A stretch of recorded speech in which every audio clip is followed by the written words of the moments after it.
Overcoming supply chain bottlenecks is the topic of my conversation today with Bill Brooks. He is Vice President of North America Transportation with Capgemini. Hello, Bill. How you doing, Bob? Good to talk Good. to you again. Yeah, good to see you too. Thanks for your time. So, obviously, we are seeing a supply chain that is under severe stress in every aspect. Bill, how did we get into this mess? Well, lots of facets got us there. One, if you look at the supply chain historically, 5, 10 years ago, we probably were a little lax in our investments, and we were taking advantage of business as usual. You can do two things with profits. You can either put them in your pocket or you can put them back in the business.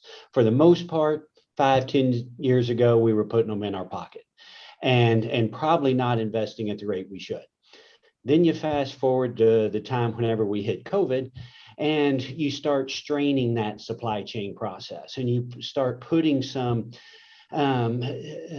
wrenches, nuts, whatever you want to say is thrown in there in order to cause trouble with what was our business as usual. Mm-hmm. And so then you complicate that by the fact that it's happening worldwide. You look at some of our overseas, you're having trouble in overseas markets, just like you're having in the US markets. And so you're compounding that as you go down, and that ripple effect just continues to build, and the wave becomes pretty large when it gets to the end user. Is there any particular aspect of the supply chain you think that, we first saw it first seemed to become evident at the ports, and more specifically right. Southern California ports. But then we're hearing that it backed up in the domino effect kind of fashion, all the way up to inland rail facilities, trucking facilities, and the like. So, where did it start? A lot of it, well, it's hard to say where it started, right? I can tell you, as you look at that supply chain, where we've seen the weaknesses in the balloon, if you will. Mm-hmm. The ports has definitely been well documented, the pressures that they're under. But when you look at some of those ports, part of that was brought on ourselves, right? Whenever you have a handful of ports receiving 40 to 50% of our total imports, you ought to see that coming, right? And so, we should do a better job of spreading out our imports into various locations. If you look at another portion of it, our trucking industry, our trucking industry and our lack of jobs and our difficulty there in manning those trucks has been documented pretty strong here lately. Well, we were having this trouble 5 years ago. Yeah. We were reporting the fact that we were short of truckers and short of areas at that time. And then you take the warehouse and the lack of automation, the lack of machine learning, the lack of processes, softwares, cloud that could speed up that process through the supply chain and specifically through warehouses or distribution facilities or scheduling facilities. And you put all that together, and like I say, it's hard to say which one created it, because they each had a hand in it. Yeah. And you put COVID on top of it and it comes to light. Can some of it be put at the door of ocean carriers, though, for building such gigantic ships that can only call a handful of ports around the world? That's exactly right. You could break down each area and say that if you look at the shipping and the large ships, the few areas that they can enter, the few areas that they can go from point A to point B, and you're going to have difficulties down the road unless you invest more in the other ports, right? Okay, unless I turn around and say, okay, I'm going to make my channel in Houston deeper, and therefore I can bring more ships further inland than what I've been doing in the past. Mm-hmm. There's some of those investments that can offset it. Well, that takes time and money, and both of which you don't have whenever you're looking at a balloon that is bursting right now. In a more immediate sense, here we are just now entering the holiday season. What's going to happen? Are consumers and e-commerce shoppers simply not going to find the products that they want to buy as a result of stuff being held up in warehouses and on ships and on the other side of the ocean? What kind of a holiday shopping season are we anticipating here? Yeah, I think that's exactly what you're going to find. You're going to find a limited supply. It's simple supply and demand. Let's go back to the economics 101, right?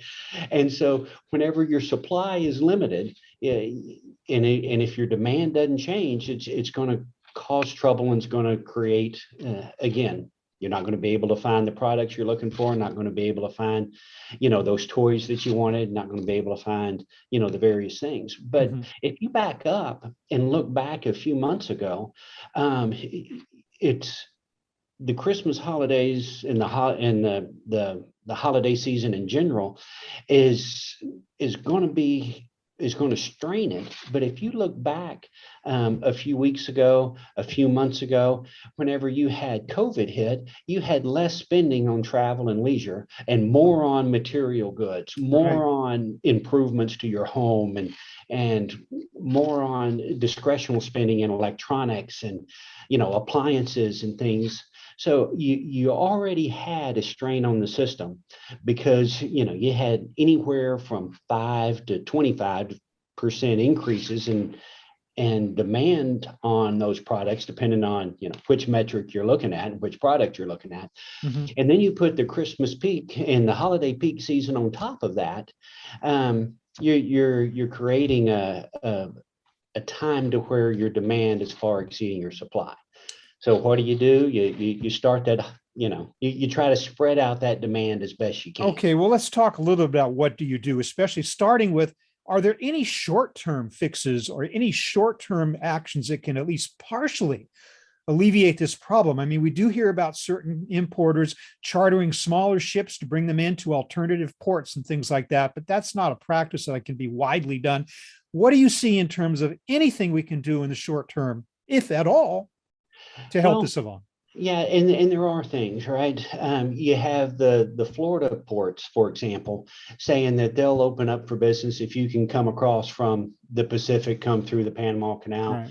and get across to some of those East Coast ports. And so they're pushing that. That has its own limitations, as well as cost associated with that. You're seeing some of the existing ports saying, okay, we're going to be open 24/7.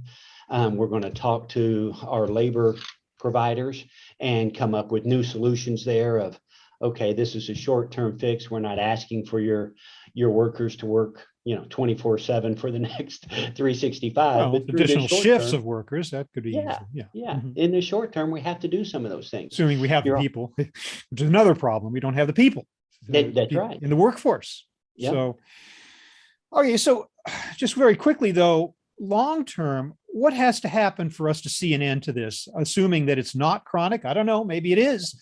But Right. what are some of the factors that will help these things along in a longer term sense? To me, I think we have to step back and we have to do two or three things. One, we have to do a self audit. We have to really be honest with ourselves to wherever we happen to sit in the chain there, whether that be at a port or whether that be in a trucking or whether that be in a warehouse or wherever. And we have to really look at ourselves and be honest. Okay, where were my difficulties? Were mine in labor? Were mine in my software? Was mine in not having people trained properly? And let me be honest, not only will my bosses and my workers appreciate that, but my shareholders will and my customers will, right? Because now I'm trying to solve a problem, but I'm being honest with myself and what that problem is. The Okay. second is then invest in those things. It's one thing to identify where I need to spend the time. It's a second to actually put my money where my mouth is.